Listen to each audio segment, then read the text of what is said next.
video hian kan selfie vera ranga he kan kholo october ni som ni pariat tholani nia u wan sai ta bu on va don ne hei hi u wan sai ta tham boina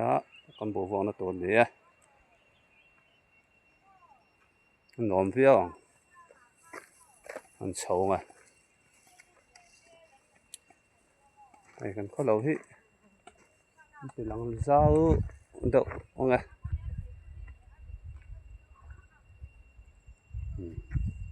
ai umari ni hi kan fa pui tor nga mane an yam nom da na voin chu